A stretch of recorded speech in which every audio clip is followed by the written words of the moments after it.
enjoying all the sights and sounds on the island of Solor and knew it very well. Sometimes she pulled coaches, and sometimes she pulled freight cars.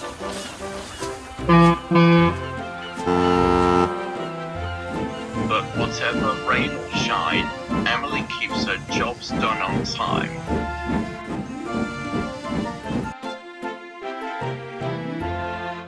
One day, she was waiting at Naples station when Duck arrived.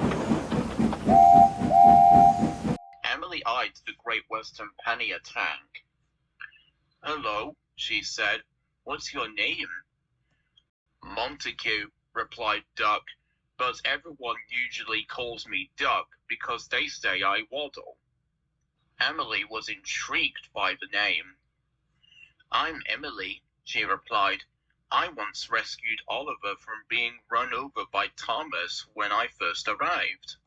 "So you're the engine Oliver told me about," said Duck, "and that you took Thomas's coaches by mistake." "Yeah," sighed Emily. "I didn't mean to take them, though." "That's all right," smiled Duck. "It can happen to the best of us." "Oh, that's my conductor's whistle," said Emily. "I must go now." And she puffed away importantly.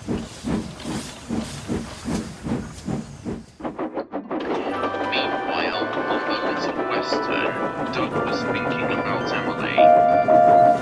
"She seems like a kind sort of engine," he thought to himself. "At least she's not compared to those big engines." A little later at the yards, Sir Dog and Pat came to see.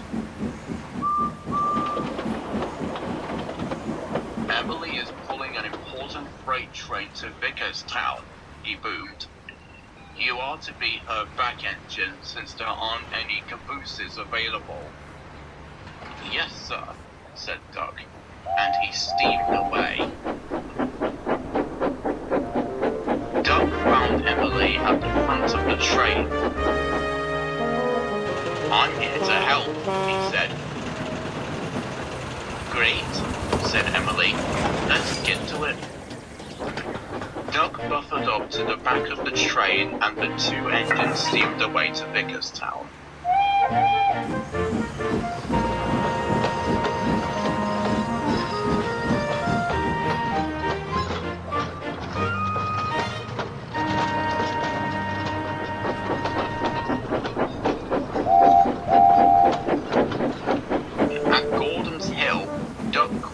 To Emily, "Pull your hardest, pull your hardest, pull your hardest," he called. "I will and I must, I will and I must, I will and I must," puffed Emily. Clouds of smoke and steam poured out of the two engines' funnels into the air as they pushed and pulled their hardest. Then, with a sudden bump, Emily found the train lighter than she realized.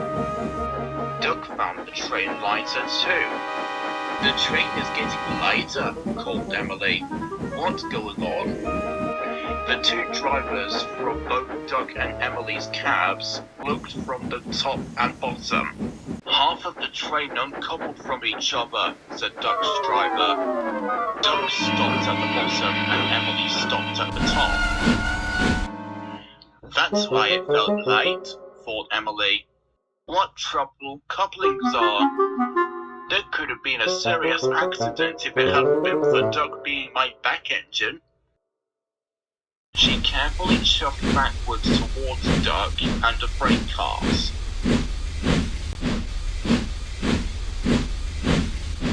The coupling was fastened and the two engines tried again. "Beep, beep, beep," whistled Duck. "Are you ready?"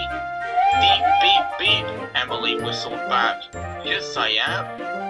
With Emily chuffing from front and Duck gaily puffing in behind, they set off up the hill together.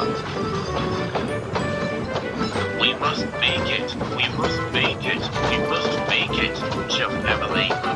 "We will and we must. We will and we must. We will and we must. Puffed Duck.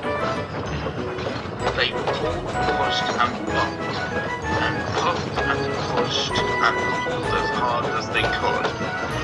At last, they reached the top. We've done it! We've done it! We've done it! Cried Emily. Of course we did, replied Duck.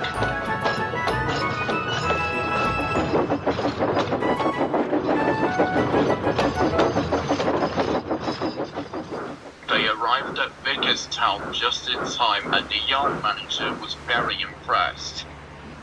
Well done, you two, he said.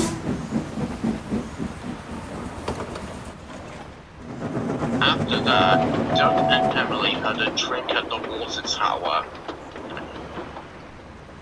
You've done well today pulling the train, smiled Duck. And you've worked hard being my back engine too, Emily replied. The both of you worked hard today, boomed a familiar voice. It was Sir Topham Hatt. Oh dear, Emily thought. What will he say about what happened on the hill? But Sir Topham Hatt was smiling. The conductor, your drivers and firemen told me what happened. And after you both fixed the problem by yourselves and were able to complete your job on time, you will be given much needed coats of paint. All the efforts and performances of working together and solving the problem make both of you really useful engines. Oh, thank you, sir, said Duck and Emily. When Sir Topham Hatt left, Emily spoke up. Can we form an alliance? Of course, said Duck. You help me, and I can help you, Emily replied. Absolutely, said Duck. And from buffer to buffer, the allies puffed home.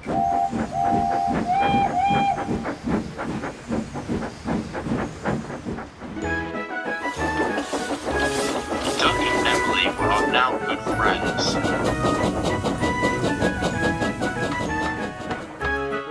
Little did they know that after time would pass, Duck would warn her about the muddy track during a storm.